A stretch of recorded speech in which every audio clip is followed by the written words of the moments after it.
ఈరోజు భారత రాజ్యాంగ దినోత్సవం మన భారతదేశ ప్రజలకి భారత రాజ్యాంగ దినోత్సవ శుభాకాంక్షలు.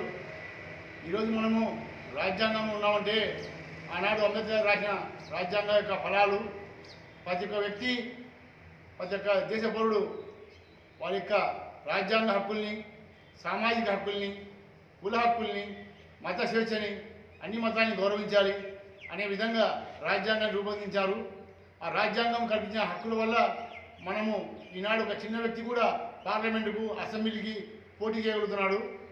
కానీ ఇప్పుడు జరుగుతున్న పరిణామాలు గమనిస్తే మన రాజ్యాంగ వ్యవస్థలో ఉన్నామా లేక ఆటవిక నాగరిక ప్రపంచంలో ఉన్నామా అనే ఆలోచన వస్తుంది.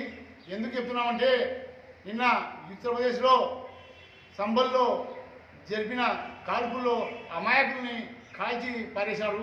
దీన్ని జానో జాగో ముస్లిం వేదిక ద్వారా మేము ఖండిస్తున్నాము. ఎందుకంటే ఒక రాజ్యాంగం కల్పించిన హక్కుల్ని రాజ్యాంగం యొక్క పరిధి దాటి ప్రవర్తించడం చాలా ఘోరమైన విషయము. ఈ యోగి ప్రభుత్వము అరాచకాలకు అడ్డు లేకపోతుంది. గతంలో ఆయన మీద ఎన్నో కేసులు ఉన్నాయి, 70-80 కేసులు ఉన్నాయి. ఆయన కూడా ఒకరోజు పార్లమెంట్లో ఏడ్చినాడు నన్ను ఇది చేస్తారని. అలాంటి వ్యక్తి ఈరోజు యూపీ సీఎంగా అయి రాజ్యాంగ హక్కుల్ని, రాజ్యాంగాన్ని కాలా రాస్తూ వాళ్ళకు ఎదురు చెప్పిన వాళ్ళకు ఇళ్లపైన బుల్డోజరు అని వాళ్ళ సొంత రాజ్యాంగాన్ని చేస్తున్నాడు. సుప్రీంకోర్టు కూడా వాళ్ళకు చెంపబెట్టి చెప్పినా కూడా వాళ్ళు మారడం లేదు. ఇది ప్రతి ఒక్క ముస్లిం సోదరుడు, ప్రతి ఒక్క ఎస్సీ బీసీ మైనారిటీ అందరూ ఖండించే విషయము. మనందరూ ఐక్యతగా దీన్ని ఎదుర్కోవాలి. ఇప్పటికైనా ప్రభుత్వము మార్పు వచ్చి ఇలాంటి యొక్క ప్రభుత్వాన్ని, యోగి ప్రభుత్వాన్ని డిస్మిస్ చేయాలని మేము కోరుకుంటున్నాము.